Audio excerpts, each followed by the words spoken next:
الحمد لله الذي هدانا لهذا وما كنا لنهتدي لولا أن هدانا الله وأشهد أن لا إله إلا الله وحده لا شريك له وأشهد أن سيدنا ونبينا ومولانا محمدا عبده ورسوله أما بعد فأعوذ بالله من الشيطان الرجيم بسم الله الرحمن الرحيم حميم والكتاب المبين إنا أنزلناه في ليلة مباركة إنا كنا منذرين صدق الله العظيم. وقال نبينا صلى الله عليه وسلم إذا كانت ليلة من نصف شعبان فقوموا ليلها وصوموا نهارها. وعن أسامة بن زيد قلت يا رسول الله لم أراك تصوم من شهر من الشهور ما تصوم من شعبان قال ذاك شهر يغفل الناس عنه بين رجب ورمضان وهو شهر ترفع فيه الأعمال إلى رب العالمين وأحب أن يرفع عملي وأنا صائم أو كما قال عليه الصلاة والسلام. محترم بزرگان دین، عزیز نوجوان ساتھیوں، دوستوں، سب سے پہلی بات تو یہ ہے کہ آج کی رات کو شب برات کہا جاتا ہے. برات کے معنی آتے ہیں چھٹکارے کے، بری ہونے کے. چونکہ اس رات میں اللہ رب العزت سے مانگنے والوں کو اللہ تعالی جہنم سے چھٹکارا نصیب کرتے ہیں، غریبی سے چھٹکارا نصیب فرماتے ہیں، روزی دیتے ہیں. اور جو اپنی اپنی روزی مانگتا ہے، اپنی حاجات مانگتا ہے، اللہ اس کی حالت کو، اس کی حاجت کو پوری کرتے ہیں. اللہ سے دعا کرتے رہنا چاہیے اللہ تعالی ہم سب کی بخشش اور مغفرت کے فیصلے فرمائے. سب سے بڑی ہماری کامیابی یہی ہے کہ دنیا سے ہم جائیں تو میرا رب، ہم سب کا رب، ہماری روح کے آسمانوں پر پہنچنے کا انتظار کر رہا. یہ ہماری سب سے بڑی خوش نصیبی ہے. اسی لیے حدیث پاک میں آتا ہے طوبى لمن وجد فی صحیفته استغفارا کثیرا او کما قال علیہ السلام. بڑا ہی خوش نصیب ہے وہ انسان جس کے نامہ اعمال میں زیادہ سے زیادہ استغفار، استغفر اللہ، جس نے بھی زیادہ سے زیادہ دنیا میں پڑھا ہوگا، جس کے نامہ اعمال میں یہ کوانٹیٹی بڑی ہوئی ہوگی، کل قیامت کے دن وہ بڑا خوش نصیب ہوگا. پتہ نہیں کون سی گھڑی ہماری بخشش کیا جائے. اور یہ بابرکت راتیں جس کے بارے میں حضرت عائشہ فرماتی ہیں میں نے پیارے آقا صلی اللہ علیہ وسلم سے سنا 4 راتیں ایسی ہیں جن میں اللہ تعالیٰ نیکیوں کے، رحمتوں اور برکتوں کے دروازوں کو کھول دیتے ہیں. عیدین کی رات، عید الاضحیٰ کی، عید الفطر کی رات اور عید الاضحیٰ کی رات، اور عید الاضحیٰ سے پہلے والی رات عرفے کی رات، چوتھی آج کی رات. اللہ تعالیٰ ہمارے دلوں کے اندر وہ اللہ کی خصوصی رحمتوں کے کچھ چھینٹے ہمارے دلوں میں پڑ جائیں. ہمارے دلوں سے غفلت دور ہو جائے، گناہوں کا جو جذبہ ہمارے دل کے اندر شیطان کے وسوسے سے، نفس کے بہکاوے سے ہم پھسلتے چلے جاتے ہیں، اللہ تعالیٰ اس چیز کو ہمارے دلوں سے دور کر دے۔ میرے دوستو بزرگوں، بار بار آدمی کو اللہ سے معافی مانگتے رہنا چاہیے۔ حضرت لقمان علیہ السلام، جن کے بارے میں علماء کا اختلاف ہے کہ وہ نبی تھے کہ نہیں تھے، لیکن اللہ کے خاص مقرب بندے تھے، وہ اپنے بچے کو پڑھا کہا کرتے تھے، بیٹا رب اغفر لی، زیادہ سے زیادہ پڑھا کر، پتہ نہیں کون سا وقت قبولیت کا آ جائے اور تیرا رب تجھے معاف کر دے۔ رب اغفر لی کا معنی آتا ہے میرے اللہ تو مجھے معاف کر دے، میری مغفرت کر دے۔ آدمی پڑھتا رہے، بیٹے کو نصیحت کر رہا ہے باپ، بیٹا رب اغفر لی زیادہ سے زیادہ پڑھا کر، تاکہ پتہ نہیں کون سا وقت آ جائے جس میں اللہ تیری بخشش کے فیصلے فرما دے۔ میرے دوستو بزرگوں، جیسے ہم دنیا کے اندر کمائی کے ایونٹ کا انتظار کرتے ہیں، کون سی اپرچونٹی میرے ہاتھ لگے، کہاں سے میں ہاتھ ماروں، جہاں سے مٹی بھی سونا ہو جائے، جہاں میں ہاتھ ماروں وہاں سے میرا نصیب چمک جائے، اس ایونٹ کے انتظار میں رہتے ہیں دنیا کمانے کے۔ ایسے بھی زیادہ وہ چیز ہمارے ہاتھ آ جانی چاہیے، وہ چیز ہمارے ہاتھ آ جائے کہ جس سے ہماری دنیا بھی بہتر ہو جائے، ہماری آخرت بھی بہتر ہو جائے۔ یہ جو چیز جس کو ہم سب کچھ سمجھ رہے ہیں، یہ کچھ نہیں ہے، یہ کچھ نہیں ہے۔ ہم جا کر تھوڑی دیر، آج ہی کی رات میں صحیح، یہ کل کی رات میں صحیح، آج تو قبرستان میں بہت سارے لوگ ہوں گے، کل کے دن جائیے، اس وقت میں جائیں، عشاء کے بعد جائیں۔ اللہ کے نبی صلی اللہ علیہ وسلم نے قبرستان جانے کا حکم دیا، لیکن افسوس کے ساتھ کہنا پڑ رہا ہے، ہمارے شہر بنگلور کے بعض قبرستانوں میں عورتیں پہنچ رہی ہیں۔ حدیث میں منع فرمایا اللہ کے نبی علیہ السلام نے، جو عورت بے پردہ ہو کر قبرستان کو جاتی ہے وہ مردوں کو ننگی نظر آتی ہے۔ آپ بتائیں، شریعت نے حدود بتایا کہ عورت کہاں جائے، کہاں نہ جائے، کس حال میں جائے، اس لیے کہ عورت فطرتاً کمزور ہے، وہاں جائے گی تو بے قابو ہو جائے گی اپنے گئے ہوئے رشتہ داروں کو یاد کر کے۔ تو میرے دوستو بزرگوں، اصل سرمایہ یہی ہے، اسی کو حاصل کرنے کی آج کی رات ہے۔ میں اپنی بات کو کچھ ہی دیر میں سمیٹ لوں گا تاکہ اصل جو اس رات سے مقصود ہے وہ عبادتیں ہمیں میسر آ جائیں۔ نہ یہ بیانوں کی رات ہے، یہ بیانات ہمارے اندر ایک جذبہ پیدا کرنے کے لیے، تاکہ ہمارے اندر ایک جذبہ آئے، اس جذبے کے بعد ہم پوری رات عبادت میں لگ جائیں، نفل نمازوں میں، ذکر و اذکار میں، استغفار میں، درود شریف کے پڑھنے میں، قرآن پاک کی تلاوت میں، تہجد میں، صلاۃ التسبیح میں، جس کا عمل جس میں جی لگ رہا ہو اس عمل میں آدمی کو جڑ جانا چاہیے۔ بہت سارے لوگ اس رات کو لے کر تذبذب میں ہیں، ڈاؤٹ میں پڑے ہوئے ہیں کہ اس کی حقیقت کیا ہے، اس رات میں کیا کرنا چاہیے۔ ایک طبقہ تو بالکل اس کو ماننے سے انکار کرتا ہے کہ یہ رات ہی نہیں ہے، حالانکہ 3 ایسی احادیث ہیں جس کے متعلق سارے علماء نے کہا ہے کہ یہ حدیثیں صحیح ہیں، ان کا درجہ معتبر درجہ ہے اور اس سے عمل ثابت ہوتا ہے۔ اللہ کے نبی صلی اللہ علیہ وسلم کے بعد سے اس رات میں عبادات کا اہتمام کیا گیا، ہر کوئی اپنے اپنے طور پر، کوئی گھر میں، کوئی مسجد میں، کوئی خانقاہ میں، کوئی کہیں، اس رات کو عبادت کا معمول بزرگان دین کا رہا، اولیاء اللہ کا رہا، اکابرین کا رہا۔ اور ایک طبقہ امت کا ایسا ہے، اس رات کے سلسلے میں غلط سلط باتیں معاشرے کے اندر ایسی پھیلا دی گئی ہیں جو اس رات کو انہوں نے ایک عید کا تصور دے دیا کہ شعبان کی عید آتی ہے۔ دیکھیے اسلام کے اندر 2 ہی عید ہے۔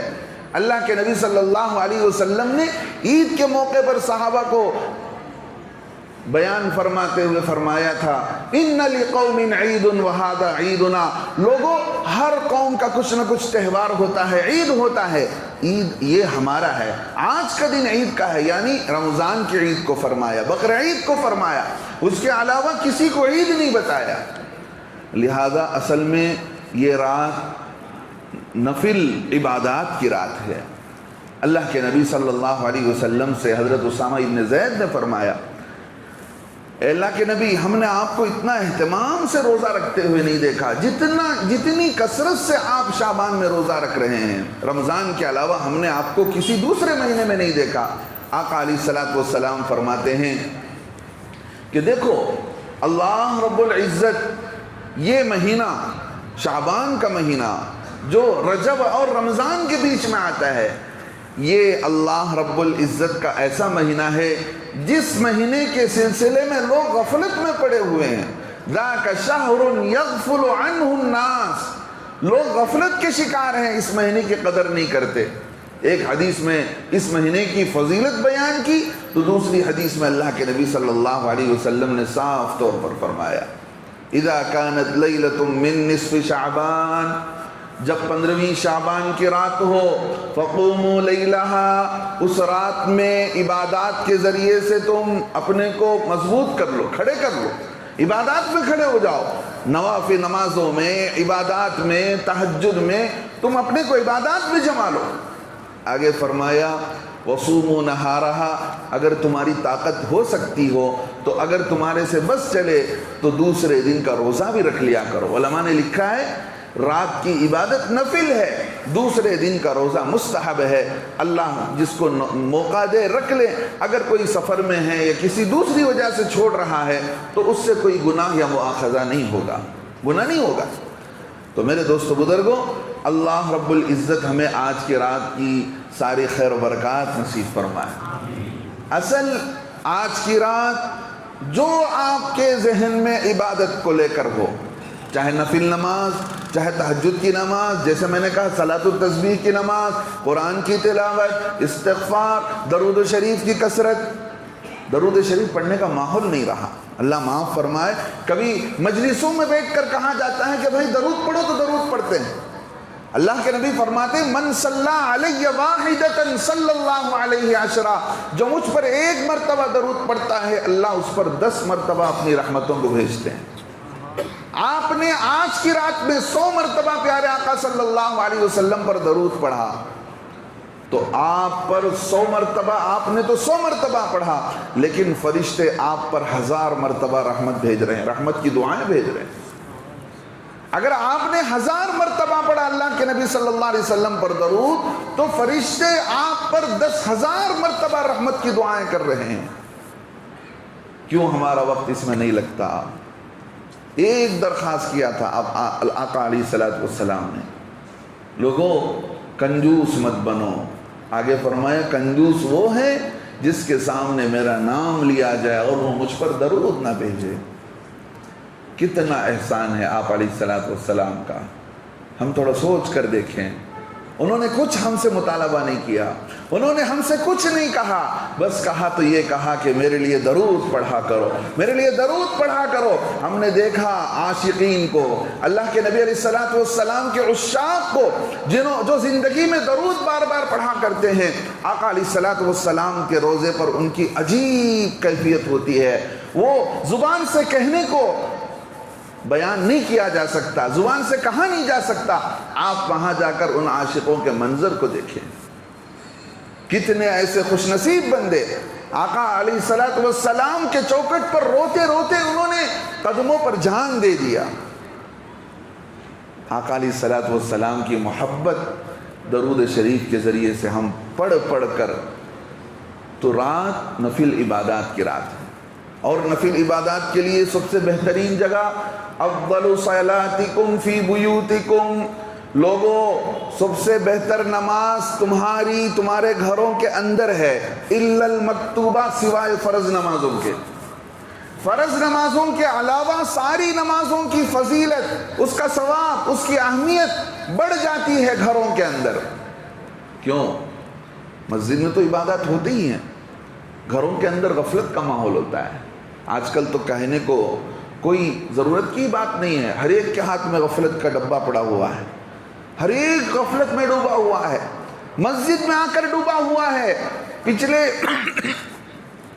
پچھلے 2 دن پہلے میں نے ایک ویڈیو ایک صاحب نے بھیجا، اللہ معاف فرمائے، کہتے ہوئے بہت ڈر لگتا ہے، یہ سامنے والی دکان اور محراب کے بیچ میں کتنا فرق ہے، اتنے فرق سے کعبۃ اللہ کے سامنے عمرے کو گیا ہوا اللہ کا بندہ حالت احرام میں بیٹھا ہوا ہے اور ویڈیو گیم کھیل رہا ہے، ویڈیو گیم کھیل رہا ہے۔ گر کفر بمکہ برخیزت کجا مانت مسلمانی، اگر کفر مکۃ المکرمہ سے پھیلنے لگے تو دنیا میں مسلمانی کہاں باقی رہے گی؟ اللہ کے گھر کو جا کر وہاں اللہ نہ ملے، اللہ کے کعبۃ اللہ کو جا کر وہاں اللہ سے لو نہ لگا، تعلق نہ جڑا، پھر دنیا کے کس کونے میں بندے کو جا کر اللہ ملے گا؟ کتنی بڑی افسوس کی بات ہے۔ وہ ویڈیو کو دیکھ رہا تھا، میرا دل کڑ رہا تھا اندر سے، کاش یہ آدمی اللہ کے گھر میں سامنے بیٹھ کر، جس گھر کو دیکھنے پر اللہ رب العزت کی طرف سے 20 رحمتیں، ہر وقت اللہ کی طرف سے اس گھر پر، کعبۃ اللہ پر 120 رحمتیں اینی ٹائم اترتی رہتی ہیں۔ 60 رحمتیں اس گھر کا طواف کرنے والوں کے لیے، جو طواف کر رہے ہیں ان کو 60 رحمتیں اینی ٹائم ملتا رہتا ہے۔ 40 رحمتیں اس گھر کی طرف نماز پڑھنے والوں کے لیے، جو بھی 40 اس کو 40 رحمتیں ملتی ہیں جو اس اللہ کے کعبۃ اللہ کی طرف رخ کر کے نماز۔ 20 رحمتیں محبت بھری نظر سے دیکھنے کے لیے۔ لوگ گھر کو تو جاتے ہیں کعبۃ اللہ، آداب سیکھ کر نہیں جاتے، حج کو تو جاتے ہیں لیکن حج سیکھ کر نہیں جاتے۔ اللہ معاف فرمائے، وہاں جا کر بھی غفلت کا ماحول، وہاں جا کر بھی اللہ سے دور بھٹک رہے ہیں۔ کتنی بڑی افسوس کی بات ہے۔ اللہ تعالیٰ امت مسلمہ کو صحیح سمجھ کی توفیق نصیب فرمائے۔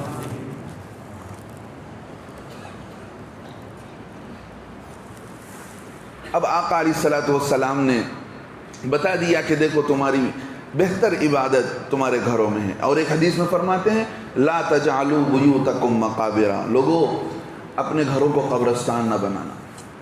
کیا مطلب؟ قبرستان میں کچھ نہیں ہوتا، نہ نماز ہوتی ہے، نہ اذان ہوتی ہے، نہ وہاں عبادت ہو رہی ہے، نہ وہاں ذکر ہو رہا ہے، نہ وہاں اللہ کا نام لیا جا رہا ہے، کچھ نہیں ہوتا۔ اللہ کے نبی فرماتے ایسے تمہارے گھروں کو قبرستان نہ بناؤ کہ گھروں میں نہ نماز ہے، نہ اللہ کی یاد ہے، نہ ذکر ہے، نہ فکر ہے، نہ درود پاک پڑھی جا رہی ہے۔ اسی لیے فرمایا نفل نمازوں کے ذریعے، نفل عبادات کے ذریعے گھروں کو آباد کیا کریں۔ ایسا نہیں کہ صرف عورتیں کریں گی۔ اللہ کے نبی صلی اللہ علیہ وسلم کے بارے میں آتا ہے، اللہ کے نبی علیہ السلام حضرت عائشہ کے حجرے میں تہجد پڑھ رہے تھے۔ بس کتنا فرق تھا، ادھر سے دروازہ کھولتے تو مسجد نبوی ہوتا، ادھر سے دروازہ کھولتے تو مسجد نبوی ہے، لیکن بی بی عائشہ کے حجرے میں نماز پڑھ رہے ہیں، اتنی چھوٹی جگہ ہے۔ بی بی عائشہ فرماتی ہیں جب آقا علیہ الصلوۃ والسلام سجدے کو جاتے تو میں پیر سکیڑ لیتی۔ وہ نبیوں میں رحمت لقب پانے والا، جس کے گھر میں ایک آدمی سو جائے تو دوسرے آدمی کو نماز پڑھنے کے لیے چٹائی مصلی کے لیے جگہ نہ ہو۔ آج ہم اسی گھر کے ٹکڑے کے لیے کہاں پہنچے ہوئے، اسی گھر کی محبت میں بہنوں کے حقوق کو ہم نے پامال کر دیا۔ بہنوں کی شادی ہوتی ہے، بڑا بھائی نام کمانے کے لیے پورا اپنا سرمایہ لگا دیتا ہے، نام کماتا ہے، بڑا بھائی ہوں مجھے کرنا ہے۔ جب بٹوارے کا نمبر آتا ہے بہن کے حصے کا، باقاعدہ لیتا ہے اپنا پورا حصہ کہہ کر، پوچھ لیجئے علماء سے، ناجائز ہے۔ اس نے بتایا نہیں تھا شادی کے وقت میں کہ جو میں 5 لاکھ روپیہ 10 لاکھ روپیہ بہن کے مال میں لگا رہا ہوں، بہن کی شادی میں جب تقسیم ہوگا مال اس میں لے لوں گا۔ اس نے کچھ نہیں کہا تھا، صراحت نہیں کیا تھا، لیکن جیسے ہی مال کو دیکھتا ہے نیت بدل جاتی ہے۔ پوچھ لیں علماء سے، بہن کی وراثت میں اس کی شادی کا خرچ نہیں نکالا جائے گا، یہ جہالت کی رسم ہے، اللہ کے ہاں آپ کی پوچھ ہوگی۔ جنہوں نے لیا ہو زندگی میں واپس کرے۔ جنہوں نے لوگوں کے حقوق لے رکھے ہوں، اللہ کے ہاں گردن ناپے جانے سے پہلے واپس کریں۔ میرے دوستو بزرگوں، میں یہ کہہ رہا تھا کہ زمین کے ٹکڑوں کے لیے ہم ترس رہے ہیں، زمین کے ٹکڑوں کے لیے ہم دوسروں کے حق کی پامالی کر رہے ہیں۔ آقا صلی اللہ علیہ وسلم نے درود اس پر جس نے فقیروں میں بادشاہی کی، فقیری میں بادشاہی، زندگی فقیری تھی لیکن زندگی ظاہر میں فقیری تھی، حقیقت میں بادشاہوں کی زندگی۔ میرے دوستو بزرگوں، آئیے ہم آج کی رات میں اللہ سے توبہ کریں، اللہ کو راضی کریں، اللہ کو منائیں۔ اللہ بہت جلدی مان لیتے ہیں، بہت جلدی سن لیتے ہیں، اللہ کو بہت جلدی پیار آ جاتا ہے۔ اللہ ایسے نہیں ہے کہ ہم مناتے رہیں اللہ نہ مانے۔ اللہ خود فرماتے ہیں حدیث قدسی میں، من تقرب الی شبرا، جو ایک بالش آگے بڑھ کر آتا ہے، تقربت الیہ باعا، میں ایک ہاتھ آگے بڑھ کر اسے دیتا ہوں۔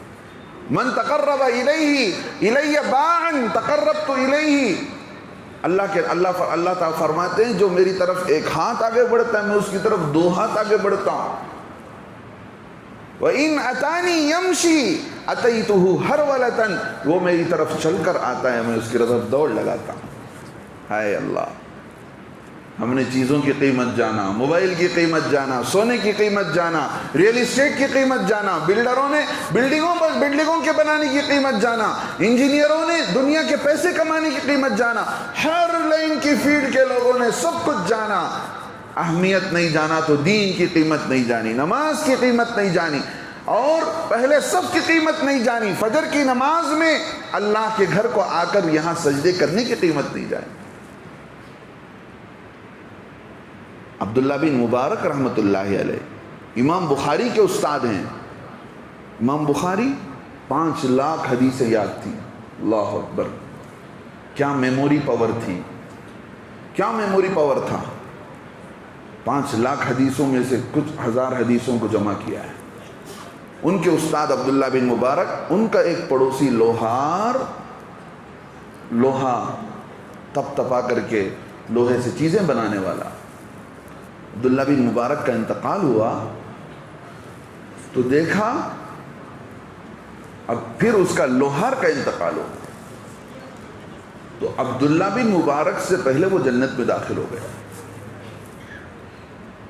عبداللہ بن مبارک سے پہلے خواب میں دیکھا، عبداللہ بن مبارک نے خواب میں دیکھا کہ وہ لوہار جو ان کا پڑوسی ہے وہ عبداللہ بن مبارک سے پہلے جنت میں جا رہا ہے۔ اللہ اکبر۔ امیر المؤمنین فی الحدیث امام بخاری رحمۃ اللہ علیہ کے استاد عبداللہ بن مبارک کے عمل، اتنے بڑے اولیاء اللہ سے بڑھ کر ایک لوہا تپ تپانے والا، اس کی جنت میں انٹری پہلے ہو رہی ہے۔ پوچھا کسی نے جا کر، بھائی یہ کیا عمل رہا ہے، تیرا عمل کیا ہے، تو چھپا رستم لگتا ہے۔ اس نے کہا میرا کچھ عمل نہیں ہے، میرا عمل بس اتنا ہے، جب میں ہتھوڑا لے کر تپ تپا رہتا ہوں، مارتا رہتا ہوں ہتھوڑے کو لے کر لوہے پر، جیسے ہی میرے کانوں میں اللہ اکبر کی آواز آتی ہے، اگر میرا ہتھوڑا میرے سر کے پیچھے ہے تو میں آگے نہیں مارتا، اللہ اکبر کی آواز کانوں میں پڑ جانے کے بعد میں پیچھے ڈھکیل دیتا ہوں۔ اللہ کے نام کی عظمت سے ہو سکتا ہے کہ اللہ نے مجھے وہ مقام دیا ہو۔ میرے دوستو، ہم اس اللہ کے نام کی قیمت کو جانیں جو ہمارے نام کے ساتھ ہے، ہمارے دلوں کے اندر ہے، ہماری زبانوں میں ہے۔ آخر وہ کون سا دن آئے گا جس دن ہماری غفلت دور ہوگی؟ آخر وہ کون سا دن آئے گا جس دن ہم غفلت کی نیند سے جاگ اٹھیں گے؟ اللہ کے نبی فرماتے ہیں 4-5 لوگ ایسے ہیں، ایک حدیث میں فرمایا 3 لوگ، مدمن خمر، شرابی۔ آج کے دور میں اللہ معاف فرمائے، شراب نہ پینے والے بھی نشے میں پڑے ہوئے ہیں۔ اللہ کے نبی فرماتے ہیں کل مسکر حرام، ہر نشے والی چیز حرام ہے۔ جس نے دنیا کا نشہ چکھ لیا، کل قیامت کے دن اللہ تعالیٰ جنت کی شراب اور جنت کے وہاں کے شراب سے اللہ اسے محروم کرے گا۔ وہ شراب نہیں جو یہاں کی شراب ہوگی، وہ شراب نہیں جس شراب کو پینے کے بعد 14 طبق نظر آتے ہیں، اللہ رب العزت اپنے کچھ خوش نصیب بندوں کو اپنے ہاتھوں سے پلائیں گے. اللہ تعالیٰ اپنے ہاتھوں سے پلائیں گے ایسا شربت جس کے پینے کے بعد آدمی جو ہے حسین ہو جائے گا, آدمی کی طبیعت میں اور مزہ پیدا ہو جائے گا. تو میرے دوستو بزرگوں, اللہ کے نبی نے فرمایا شرابی, اسی طرح ہر وہ شخص جو نشے میں پڑا ہوا ہے, چاہے ڈرگس کے ذریعے ہو, گانجے کے ذریعے ہو, آج وہ چیز عام ہوتی گئی, عام ہوتی چلی گئی. میں علاقے کا نام نہیں لیتا, پچھلے ہفتے کی بات ہے, ایک علاقے کو جانا ہوا, بہت افسوس سے کہنے لگے مول صاحب بڑی محنت کر کے 3 دن جماعت میں بچوں کو لے کر آئے, لیکن افسوس کے ساتھ کہنا پڑ رہا ہے کہ مسجد کے اوپر کے حصے میں جا کر وہ بچے گانجا مار گئے. احساس قلب مر گیا. یہ کہا نا میں نے کہ جہاں بننا چاہیے وہاں آ کر انسان بگڑ رہا ہے. ایک چیز, ایک گاڑی کمپنی میں مینوفیکچر ہو رہی ہے, وہاں اگر وہ فالٹ کے ساتھ باہر آ گئی تو دنیا میں اس کی ورجنالٹی کو کون سا شو روم دے گا؟ کوئی نہیں دے سکتا. اس کا ورجن چلا گیا.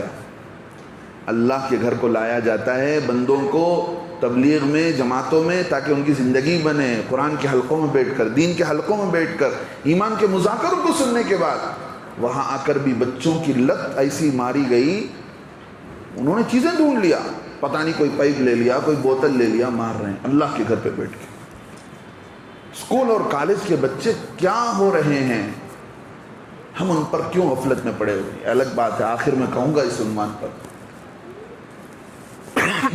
دوسری بات اللہ کے نبی علیہ السلام نے فرمایا مسبل و ازار, لوگوں اپنے پینٹ کو, اپنے پائجامے کو ٹخنے کی ہڈی سے نیچے لٹکانے والا, جس کی عادت ہو اللہ اس کی مغفرت نہیں کرتے. ہم معمولی گناہ سمجھتے ہیں, پینٹ کو نیچے تک لٹکانا, ازار کو نیچے تک لٹکانا, شرعی کو نیچے تک لٹکانا, لنگی کو معمولی گناہ سمجھتے ہیں. گناہ کبیرہ ہے. اللہ کے نبی صلی اللہ علیہ وسلم نے, بخاری شریف کی حدیث میں بتا رہا ہوں, اللہ کے نبی علیہ السلام نے فرمایا جس کا کپڑا, جو حصہ بدن کا, جو کپڑا بدن کا ٹخنوں کو چھپ جائے, کل قیامت کے دن وہ حصہ آگ میں جلایا جائے گا. توبہ کریں ہم, دنیا والوں کے نقش قدم پر نہیں چلنا ہے. دنیا والے کچھ بھی کہیں, دنیا والے کہتے ہیں نا بعض لوگ, ہاں چھوٹے بھائی کا پیجامہ, بڑے بھائی کا جبہ, کہہ لیں, کہنے دیجئے میرا اللہ خوش ہے, ہمارا اللہ خوش ہے, تو دنیا والے کچھ بھی کہہ لیں, دنیا والے ہمیں گالی دیں, اس کی کوئی پرواہ نہیں ہے. اگر اللہ ہمارا راضی ہے تو وہی کافی ہے. اپنی زندگیوں کو بدلیں, اپنے پینٹ اور شرائی کو اوپر پہنیں. کتنا بڑا گناہ ہے, آپ سوچ کر دیکھیں. حدیث میں آتا ہے یہ متکبرین کی نشانی ہے, گھمنڈیوں کی نشانی ہے. تیسری بات آقا علیہ الصلوۃ والسلام نے فرمایا قاطع رحم, رشتہ داریوں کو کاٹنے والا, رشتہ داریوں کو کاٹنے والا. ہاں اگر رشتہ داری کو کسی شرعی وجہ سے کاٹا ہو,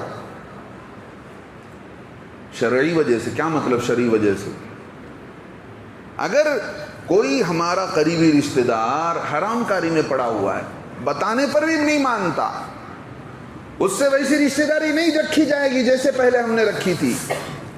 اس سے دور اپنے کو الگ کر لیا جائے گا, اس سے بیزارگی بتائی جائے گی کہ ہم تجھ سے ناراض ہیں. دیکھیے اللہ سے بڑھ کر کوئی رشتہ داری نہیں. لا طاعت لمخلوق فی معصیت الخالق, اللہ کی نافرمانی میں مخلوق کی کوئی فرما برداری نہیں کی جائے گی.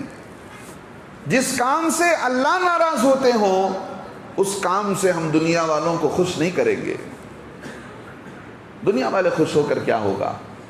آج خوش ہیں کل وہی بدل جائیں گے. اللہ ان کے دلوں کو بدل دیتا ہے. آج آپ نے گناہوں میں ان کو ساتھ لیا, کل وہی تمہارے سے نفرت کرنے والے بنتے ہیں. ایسے کتنے قصے دیکھنے کو ملے. تو محبت اللہ کے لیے, دشمنی بھی اللہ کے لیے.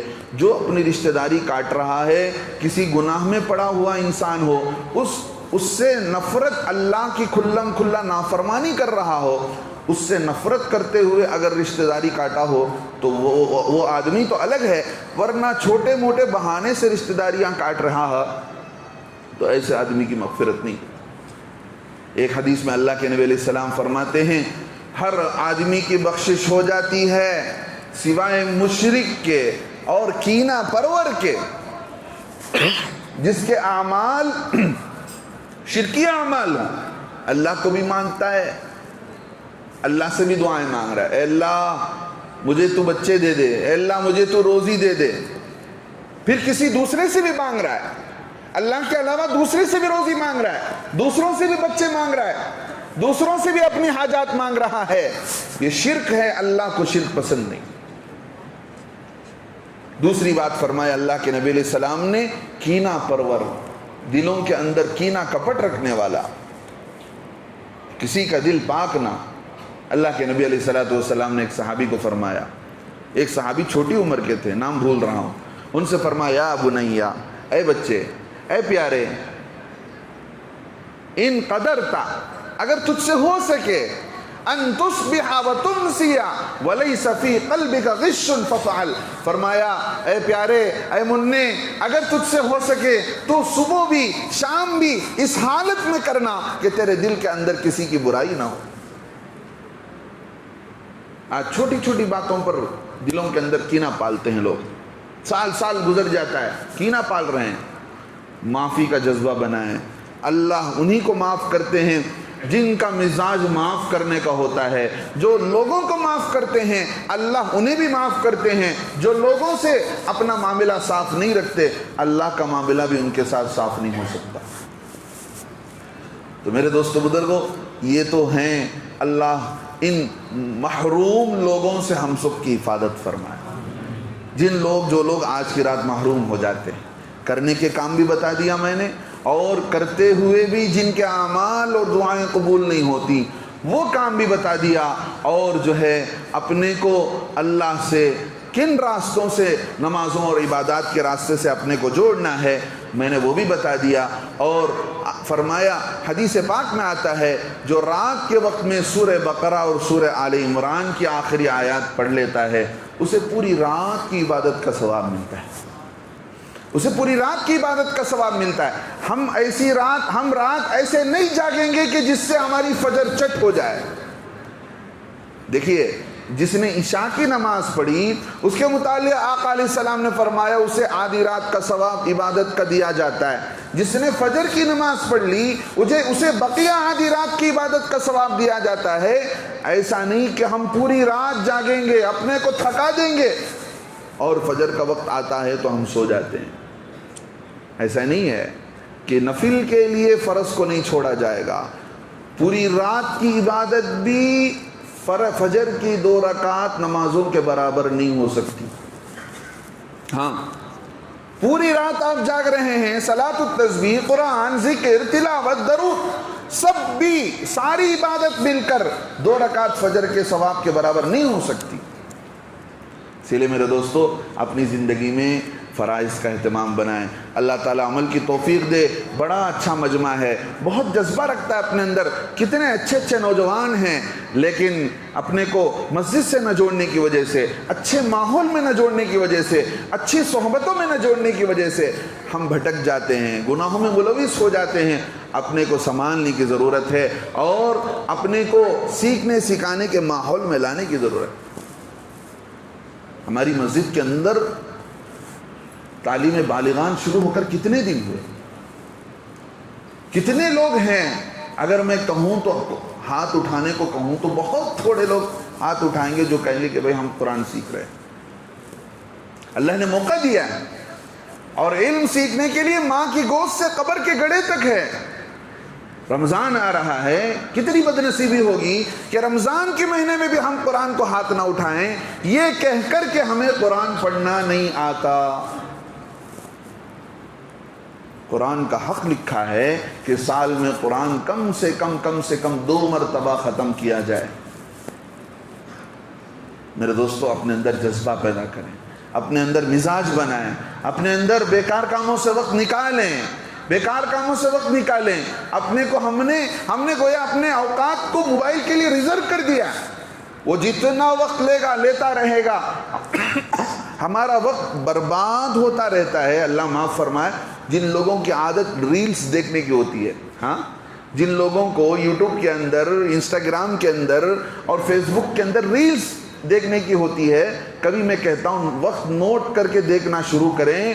ایک ایک وقت آپ کا ایک ایک منٹ اللہ کے یہاں قیمتی ہے۔ اس ریلز کو دیکھنے میں گھنٹوں لگ جاتے ہیں، پتہ بھی نہیں چلتا، نہ کھانے کا پتہ چلتا ہے، بھوک بھی مار دیتی ہے وہ چیز۔ موبائل ایک ایسی لعنت ہے، اس میں پڑ جانے کے بعد آپ کا بھوک ختم ہو جاتا ہے، آپ کے اندر کے بھوک کا احساس۔ سوچ کر دیکھیں، کسی بھی چیز کو دیکھیے، سمجھیے ایک بات، دنیا کے اندر کی بنائی ہوئی کسی بھی مشنری کو آپ اپنے لائف کے اندر اتنا انوالومنٹ کر لیتے ہیں، اس کو اتنا داخل کر لیتے ہیں جس سے آپ کی زندگی کا روٹین فرق پڑ جاتا ہے، تو سمجھ لیجئے آپ نیچے جا رہے ہیں، آپ دن بدن نیچے اترتے جا رہے ہیں، آپ آگے نہیں بڑھ رہے۔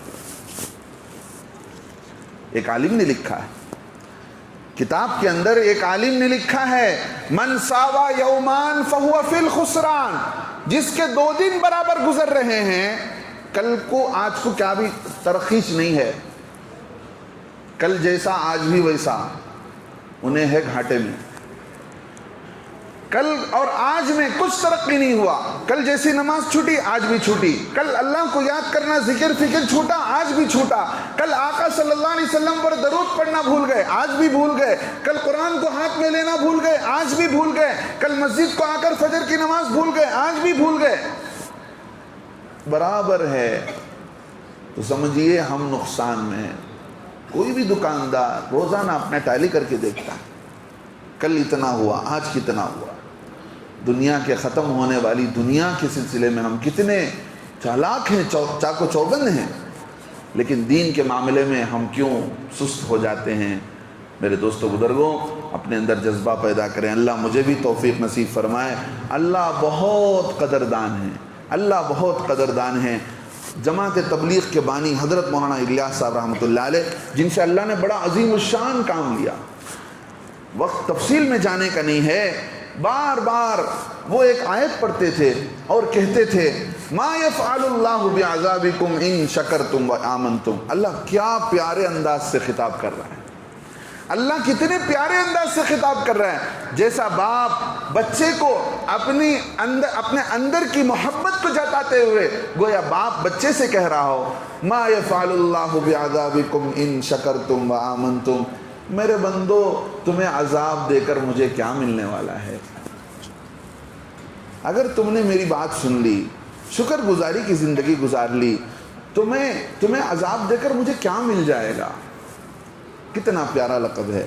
آگے اللہ فرماتے ہیں، وَكَانَ اللَّهُ شَاكِرًا عَلِيمًا، اللہ قدردانوں کا قدردان ہے، تمہارے اعمال کو جانتا ہے۔ اللہ جیسے تم اپنے گھر کے بچوں کو پالتے ہو، اپنے گھر کی بکری کو پالتے ہو، ایسے ہی اللہ ہماری نیکیوں کو پالتے ہیں، اس نیکی کو بڑھاتے رہتے ہیں۔ ادھر گناہ ہوا، اس کا پرسنٹیج ڈاؤن ہوتا چلا جاتا ہے۔ اپنی نیکیوں کو بچانا ہے۔ آج کی رات اسی لیے آئی ہے، ہمارے اندر جذبہ پیدا ہو جائے، عبادات کا جذبہ پیدا ہو جائے، ہمارے اندر اپنی زندگی کو بدلنے کا ہم آج کی رات فیصلہ کر لیں۔ پتہ نہیں کتنی راتیں گزر گئیں، کتنی مرتبہ ہم نے توبہ کیا اور توبے کو توڑتے رہے، ہزاروں مرتبہ توڑا۔ اللہ فرماتے ہیں، لو بلغت ذنوبک عنان السماء، پیارے بندے اگر تو نے گناہ کیا، گناہ کرتے ہوئے تو نے زمین کو بھر دیا، اتنا بھرا کہ زمین بھرتے آسمانوں کو جا کر تیرے گناہوں نے چھو لیا۔ لو بلغت ذنوبک عنان السماء، تیرے گناہ پورے زمین پر پھیلتے ہوئے بڑھتے چلے گئے، اونچائی پر جا کر آسمانوں کو انہوں نے چھو لیا، پھر بھی تو سچے دل سے توبہ کر لے تو میں تجھے معاف کر دوں گا۔ اے اللہ، میرے دوستو آج ہم اپنے اللہ کو منا لیں، اپنے اللہ کو منا لیں. بڑی زندگی گزر گئی, اللہ کی یاد کو اپنے دل میں بسائیں. کتنا زمانہ گزر گیا, کتنا زمانہ گزر گیا, دنیا کی چیزوں کی تلاش میں ہم بھٹکتے رہے, پیسے کی تلاش میں, مال کی تلاش میں, جاب کی تلاش میں, کام کی تلاش میں, دنیا کی ہر چیز ہم تلاش کرتے رہے, حالانکہ ہر چیز کو اللہ نے اپنے ساتھ جوڑا. میرے بندے میرے پاس آ, مجھے مانگ, مجھے راضی کر, مجھے سمجھا, مجھے منا لے, میں سب کچھ دینے کے لیے تیار ہوں. دنیا والوں کی باتوں پر تو ہمیں یقین آیا, پیارے اللہ کی باتوں پر ہمیں یقین نہ آیا. آخر میں 2-4 باتیں کہہ کر اپنی بات کو ختم کروں گا. پہلی بات کہ ہم اپنے بچوں کے لیے بہترین ماں باپ اسی وقت بن سکتے ہیں جب ہمارا تعلق بچوں سے ایسا ہو جائے کہ بچہ ہمارے سے دوستانہ بات کرنے میں شرم محسوس نہ کرے. عرب کا رواج تھا, آقا علیہ الصلوۃ والسلام کے زمانے کا یہ رواج تھا, اس سے الٹا ہمارا معاملہ ہے. بچہ اپنی راز کی بات دوستوں کو بتاتا ہے, آپ سے نہیں بتاتا. اس لیے کہ دوستی اس نے باہر والوں سے کی تو انہوں نے بھی دوستی اس سے کی. ہم جو ہے اپنے اندر صرف باپ بنے رہے, ماں بنے رہے, ایک اپنا زور دکھاتے رہے, جس کی وجہ سے بچہ ہمارے سے دور ہو گیا, ہم سے قریب نہیں ہوا. ہمارے بچے ہمارے ہاتھوں سے نکل گئے, جس کا نتیجہ یہ ہے میرے دوستو بزرگوں, بہت افسوس کے ساتھ کہنا پڑ رہا ہے, پچھلے دنوں میں ہندوستان کے اندر ایک رپورٹ کے مطابق 8 لاکھ بچیاں مرتد ہو گئی, غیروں کے ساتھ چلی گئی. کئی ساری ریزنز ہیں, جوڑا جہیز کا مسئلہ ہے, کالج کے اندر کوئی ایجوکیشن کی وجہ سے ہو رہا ہے, کئی ساری وجوہات ہیں. لیکن اس میں بڑی غفلت ماں باپ کا ہے کہ ماں باپ اس بات کے لیے تیار نہیں ہے کہ بچی کے بارے میں کہاں جا رہی ہے, کہاں سے آ رہی ہے, اور اس کا اٹھنا بیٹھنا کس کے ساتھ ہو رہا ہے, اس کا برقع کب نکلتا ہے, کب دوبارہ پہنا جاتا ہے, ایسی ساری چیزوں کے بارے میں بالکل آنکھ موچ کر کے بچی پر اعتماد کر رہے. دیکھیے, بچیوں کی بگاڑ کی سب سے بڑی وجہ, آپ مجھے معاف کریں تب بھی, نہ معاف کریں تب بھی, ساری برائیوں کا نمبر بعد میں ہے. سب سے پہلے بچیوں کو ترقی کے نام پر, تعلیم کے نام پر گھر سے نکالا گیا. دشمنوں نے لا کر کالج کے نام پر بچوں کے ساتھ, لڑکوں کے ساتھ بٹھا کر ان کے اندر کی حیا کو, شرم کے جذبے کو ختم کر دیا.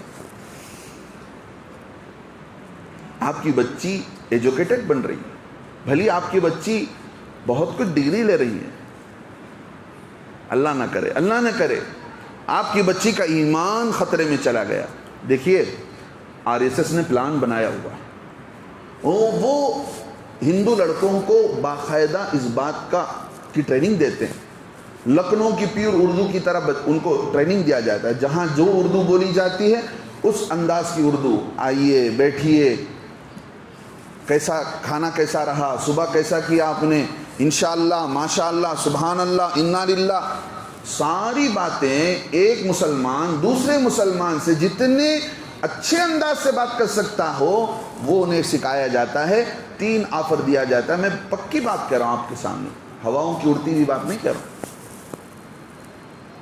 ہندوستان کے لیڈنگ کرنے والے جتنے مسلم آرگنائزیشنز ہیں, الحمدللہ ان علماء سے قریب ہو کر سننے کے بعد یہ بات کہہ رہا ہوں. فرسٹ آفر یہ دیا جاتا ہے ان لڑکوں کے, اگر تم نے ایک مسلمان بچی کو غیر بنا دیا تو تمہیں 2.5 لاکھ کا چیک دیا جائے گا. نمبر 1. نمبر 2, تم اگر جاب کی تلاش میں ہو تو فوری طور پر تمہیں جاب دیا جائے گا. نمبر 3, تمہارے لیے ایک جو ہے گھر دیا جائے گا. اور ان بچیوں کے ایمان کی بولی لگانے کے لیے بلینس آف ڈالرز الیکٹ کر دیے گئے ہیں, اور انہوں نے اس کے لیے جمع کر کے الگ کر دیا ہے تاکہ مسلمان بچیوں کو کسی بھی طریقے سے بہلا پسلا کر غیر مسلم لڑکے ان کے ایمان پر حملہ کرے اور ان کو کنورٹ کرے. یہ بات میں پکی طور پر کہہ رہا ہوں، ہمیں اگر اس کے بعد بھی اگر احساس ہمارے اندر پیدا نہیں ہوا، اس کے بعد بھی ہمارے اندر کی ذمہ داری نہیں جاگی، باپ ہونے کے طور پر، بڑے بھائی ہونے کے طور پر، چچا ہونے کے طور پر، دادا ہونے کے طور پر، میرے دوستو بزرگوں، آپ بھلا بچوں کے لیے سب کچھ کیجئے، لیکن ہمارے لیے سب سے پیاری چیز ہمارا ایمان ہے۔ آقا صلی اللہ علیہ وسلم نے ایک حدیث میں فرمایا، ایک آدمی وہ ہے جو ایمان والوں کے گھروں میں پیدا ہوا، موت اس کی ایمان کی حالت میں آئی، اس کا معاملہ کچھ نہیں ہے۔ ایمان والوں کے گھروں میں پیدا ہونے کی برکت سے ایمان پر زندگی گزاری، ایمان پر موت آئی، ہمیشہ کے لیے جنت۔ ایک آدمی وہ جو کفر کے ماحول میں پیدا ہوا، کفر پر زندگی گزاری، 5-10 منٹ بیٹھ جائیں، اپنی بات کو ختم کر لوں گا، ہاں، ایک ایک کر کے 2-2 کر کے شیطان اٹھاتا ہے مجلس میں، سمجھ رہے ہیں؟ علماء نے لکھا ہے جو برکت کا دانہ ہوتا ہے کھاتے ہوئے وہی گراتا ہے شیطان، ہاں، جو وقت کام کی بات آنے کی ہوتی ہے شیطان اسی وقت اٹھاتا ہے مجلس، دیکھ لیجئے آپ کسی بھی موقع پر۔ ایک حدیث میں اللہ کے نبی علیہ السلام نے فرمایا، ایک آدمی وہ مسلمان بن کر پیدا ہوا، مسلمانوں کے گھروں میں پیدا ہوا، اسلامی زندگی گزاری، اسلام پر موت آیا، اس کا تو کوئی مسئلہ نہیں، ہمیشہ کے لیے جنت۔ ایک آدمی وہ جو کفر کے ماحول میں پیدا ہوا، کفر پر زندگی گزاری، کفر پر موت آیا، اس کا معاملہ بھی ہمیشہ کے لیے جہنم کا۔ ایک خوش نصیب وہ جو کفر کے ماحول میں پیدا ہوا، کفر کی زندگی گزاری، اللہ نے اس کے نصیب کو چمکا دیا، ایمان میں داخل ہوا، ہمیشہ کے لیے جنت میں چلا گیا۔ آگے فرمایا، سب سے بڑا بد نصیب انسان وہ ہے جو مسلمانوں کے گھروں میں پیدا ہوا، مسلمانوں کے ساتھ جیا، لیکن اسلام اندر نہ اترنے کی وجہ سے کافر بن کر مرا۔ اللہ فرماتے ہیں جو تم میں کافر بن کر مرے مسلمان ہونے کے بعد، اس کے سارے اعمال اکارت چلے جاتے ہیں۔ اگر اسلامی حکومت ہوگی تو اسے قتل کیا جائے گا، اگر عورت ہے تو اسے عمر قید کی سزا دی جائے گی۔ دنیا کا نقصان کیا ہے؟ دنیا کا نقصان یہ ہے کہ جو آدمی دین اسلام سے مرتد ہو جاتا ہے اسے باپ کے مال میں سے حصہ نہیں ملتا، مسلمانوں کے قبرستان میں جگہ نہیں ملتی، جیسے ہی مرتد ہوا بیوی نکاح سے چلی جاتی ہے۔ یہ دنیاوی نقصان ہے، آخرت کا نقصان تو ہے ہی۔ میرے دوستو، اپنے اندر احساس پیدا کریں، کسی کی بھی بہن ہو وہ ہماری بہن ہے، کسی کی بھی بچی ہو ہماری بچی ہے، اگر ڈاؤٹ آتا ہے فوری طور پر آپ جو ہے ایکشن لیں اور فوری طور پر اس سے پوچھیں۔ اپنی بچیوں پر بھی نظر رکھیں، اوروں کی بچیوں پر بھی نظر رکھیں کہ ان کی زندگیاں کہاں جا رہی ہیں۔ بھلے وہ ایجوکیٹڈ بن جائے لیکن اسلام سے ہاتھ دھو دیتی ہے، اللہ نہ کرے اس کے تعلقات ناجائز ہیں، ایسی ڈگری سے جاہل بن کر گھروں میں بیٹھنا بہتر ہے۔ آپ سے اللہ یہ نہیں پوچھے گا کہ آپ نے بچی کو کتنا ایجوکیشن دیا، کتنا ایجوکیٹڈ بنایا، اللہ آپ سے یہ نہیں پوچھے گا، اللہ یہی پوچھے گا کہ آپ نے اپنی بچی کو کتنا دیندار بنایا۔ شیخ الحدیث مولانا زکریہ رحمۃ اللہ علیہ نے اپنی بچیوں کو اردو لکھنا نہیں سکھایا۔ تم سمجھتے ہوں گے کہ کتنے بیکورڈ لوگ تھے، برٹش کے زمانہ انہوں نے پایا تو انگریزی سکھانا چاہیے، اردو بھی لکھنا نہیں سیکھا، لیکن اللہ والے تھے، بعد میں آنے والوں کے لیے، ہم جیسوں کے لیے ایک سبق دینا چاہتے تھے۔ بچیوں سے کہتے تھے، بچی میری بیٹی ہو، اگر تم نے غلطی سے کسی نامحرم کے لیٹر کا جواب دے دیا، کسی نامحرم کو تم نے لیٹر لکھ دیا، یا کسی موقع پر تمہاری نیت بگڑی اور تم نے اپنی اس اردو کو ناجائز کاموں میں استعمال کر لیا، تو زکریا کل قیامت کے دن اللہ کے سامنے یہ منہ نہیں دکھا پائے گا۔ میرے دوستو بزرگوں، دین اول ہے، دین کو آگے لائیے، دین کے ماحول میں آپ پڑھائیے، ایجوکیشن دلائیے، سب کچھ کیجئے، لیکن اکبر الہ آبادی رحمۃ اللہ علیہ تھے، الہ آباد کے ہائی کورٹ کے جج تھے، انہوں نے ایک عجیب شعر کہا، وہ قتل سے بچوں کے یوں بدنام نہ ہوتا۔ فرعون نے کیا کیا؟ فرعون کو پتا چلا کہ موسیٰ نامی ایک بچہ پیدا ہونے والا ہے جو تیری حکومت کو پورا بیڑا ڈبو دے گا، تو کیا کر، تو جتنے بچے پیدا ہو رہے ہیں سب کو قتل کر دے تاکہ وہ بچہ بھی اس میں قتل ہو جائے۔ لمبا واقعہ، موسیٰ علیہ السلام کی ماں نے موسیٰ علیہ السلام کو ایک صندوق میں رکھا اور صندوق میں رکھ کر اللہ کے حکم پر دریائے نیل میں بہتے پانی میں چھوڑ دیا۔ بہتے پانی میں بہتے ہوئے وہ صندوق فرعون کے محل کے قریب آئی۔ فرعون کو بچے نہیں تھے، فرعون کی بیوی نے اس صندوق کو اٹھایا، خوبصورت بچہ اللہ رب العزت نے اسی دشمن کے گود میں جا کر پہنچا دیا۔ ادھر پورے بچوں کا قتل ہو رہا ہے۔ تو علامہ اکبر الہ آبادی رحمۃ اللہ علیہ نے کہا، بڑے اللہ والے تھے، کہتے ہیں وہ قتل سے بچوں کے یوں بدنام نہ ہوتا، افسوس کہ فرعون کو کالج کی نہ سوجی۔ اگر اسی زمانے میں فرعون کالج کھول دیتا تو ان بچوں کو کافر بنانا اس کے لیے بڑا آسان تھا۔ یہ اس زمانے میں کہا اکبر الہ آبادی رحمۃ اللہ علیہ نے، آج سے 50-60 سال پہلے۔ تو میرے دوستو بزرگوں، اللہ رب العزت نے بچیوں کے نیچر میں یہ کمزوری رکھی ہے، وہ کسی کی بھی بات پر اعتماد میں آ جاتی ہیں، جلدی مان جاتی ہیں، جذبات میں آ جاتی ہیں۔ اس کا نقصان کالجوں میں جانے کے بعد ایسے شر پسند لوگ اٹھا رہے ہیں جس پر ہمیں غور کرنے کی ضرورت ہے۔ اللہ سے دعا ہے اللہ تعالی ہمارے اندر ایمانی جذبے کو جگا دے، اللہ رب العزت ہمارے اندر حیا اور غیرت کو پیدا کرے۔ اور کیا چاہیے؟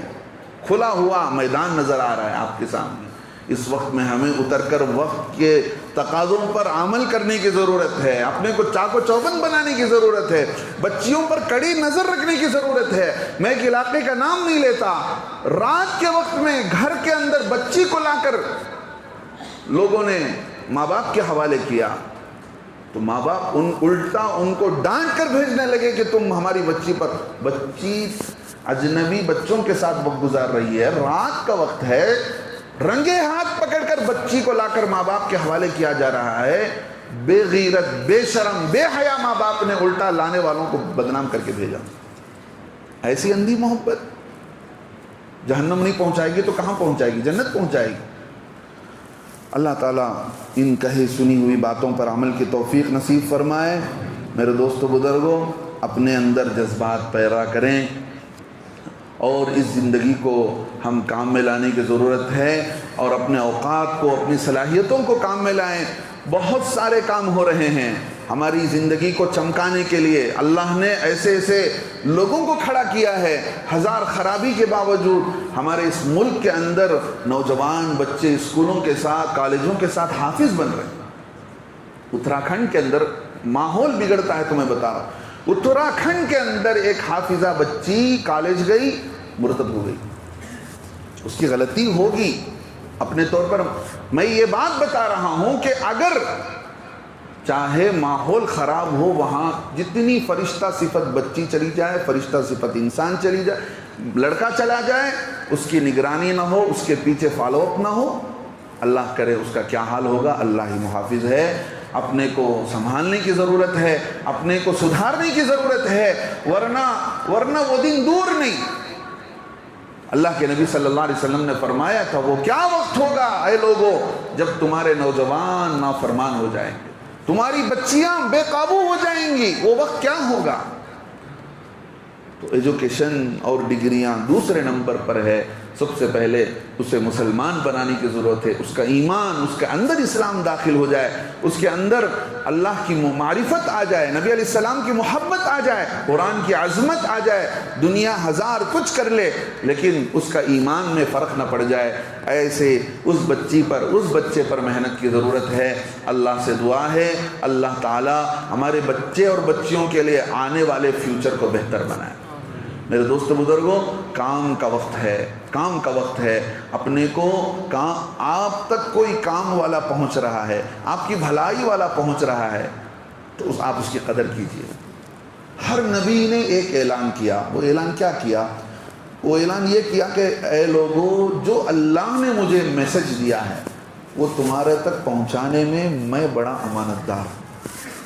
نمبر 1۔ نمبر 2، ہر نبی نے یہ اعلان کیا، اس روئے زمین میں تمہاری کامیابی کو چاہنے میں میرے سے بہتر تمہارے لیے کوئی بھلائی چاہنے والا نہیں۔ آنے والے حالات ایسے ہیں آپ اندازہ نہیں کر سکتے، آپ اندازہ نہیں کر سکتے۔ اگر ان ظالموں کی حکومت پھر آتی ہے تو سب سے پہلی کوشش یہ ہے کہ مائنارٹیز کے ووٹوں کو ختم کیا جائے، وہ سارا بدلہ لیا جائے۔ جتنے حالات یہاں شروع ہوئے پڑوس ملک کے بننے کے بعد شروع ہوئے، ظاہر سی بات ہے اس کا خمیازہ ہم بھگت رہے ہیں۔ وہاں اقلیتوں کے، مائنارٹی کے لیے وہاں پر ووٹ نہیں ہیں پاکستان کے اندر، مسلمانوں کے علاوہ کسی کا ووٹ نہیں۔ بدلے میں یہاں وہی حال لانا چاہتے ہیں کہ یہاں پر بھی مائنارٹی میں جتنے ہیں ان کا کوئی ووٹ نہ ہو، ان کے ووٹ کا کوئی جو ہے رول نہ ہو، سب ووٹ ہو تو ونلی ون جو ہے ہندوؤں کا۔ اور اس کو کامیاب کرنے کے لیے انہوں نے ایک بڑا جال بچھایا، بڑا فارمولہ رکھا ہوا ہے۔ پرسوں کی بات ہے کہ خود میں اپنا ڈاکومنٹ ایک صاحب کو بتا رہا تھا، تو کہا حضرت یہ آپ کا سرنیم ایک میں پیچھے آیا، پاسپورٹ میں بعد میں آ کر ہے، آدھار کارڈ میں پہلے آ کر۔ میں نے کہا کیا ہو جائے گا اس سے؟ انہوں نے کہا اسی وجہ سے آسام کے اندر لوگ وہاں گئے اندر جیلوں میں۔ بہانا چاہیے ان لوگوں کو، ہم آپ ان کو کیوں موقع دے رہے ہیں اس بہانے کا؟ کیوں ہم اپنی مسجد کے اندر جو آپ کے حق میں فکر ہو رہی ہے، آپ کے سلسلے میں فکر ہو رہی ہے کہ کیسے آپ کے ڈاکومنٹ صحیح ہو جائیں، اللہ نہ کرے کل کے دن کچھ حالات ہو جائیں تو اس موقع پر ہمیں سوائے افسوس کے، سوائے پچھتانے کے کچھ باقی نہ رہے۔ میرے دوستو، حالات ایسے نظر آ رہے ہیں کہ آنے والے حالات میں بڑی آزمائشیں ہیں۔ ایک شاعر نے کہا تھا نا، ستاروں سے آگے جہاں اور بھی ہیں، ستاروں سے آگے جہاں اور بھی ہیں، ابھی عشق کے امتحان اور بھی ہیں۔ پتہ نہیں کون سا امتحان کا وقت آ جائے۔ اللہ ہم سب کی حفاظت فرمائے۔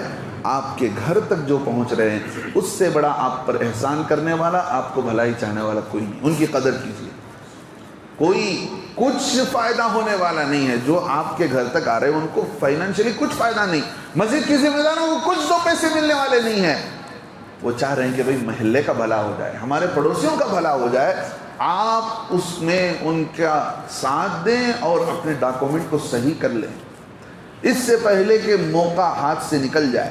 آسام کے اندر ایسے ہی ہوا تھا، جن لوگوں نے 2000 4000 5000 روپے خرچ کر کے اپنے ڈاکومنٹ صحیح کر لیے، اس کے بعد کے لوگوں نے جب موقع ہاتھ سے نکل گیا 2 لاکھ 4 لاکھ 5 لاکھ روپے بھی دے کر اپنے ڈاکومنٹس کو صحیح نہیں کرا پائے۔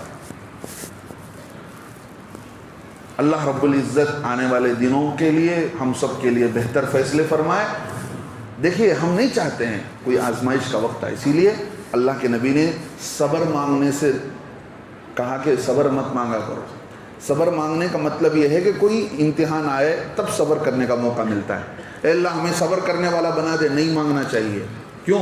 صبر کب کرتے ہیں؟ جب امتحان آتا ہے۔ تو صبر مانگ رہے ہیں تو اس کا مطلب آپ اللہ سے امتحان مانگ رہے ہیں۔ میں یہ نہیں کہہ رہا ہوں، آپ کو ڈرا نہیں رہا ہوں۔ اللہ حالات بہتر بنائے، ہم پوری کوشش کریں گے، آخر تک کوشش کریں گے۔ اللہ اس ملک کو اور یہاں کی دینداری کو، یہاں کے اسلام اور مسلمانوں کو بیکار جانے نہیں دے گا۔ پھر بھی آپ کے ڈاکومنٹ کو صحیح کرا کر رکھنے میں کیا پیسے خرچ ہو جائیں گے، کتنے ہزاروں لاکھوں روپے خرچ ہو جائیں گے۔ اپنے کو صحیح کر لینے کے لیے کیوں ہم غفلت میں شکار ہیں۔ اللہ سے دعا ہے اللہ تعالی ہمارے اندر بیداری کا ثبوت دینے کی اللہ توفیق نصیب فرمائے، اور ہمیں جو ہے آنے والے وقت میں امتحان آنے سے پہلے ہی اپنے کو تیار رہنے کی اللہ توفیق نصیب فرمائے۔ محترم حضرات، آخر میں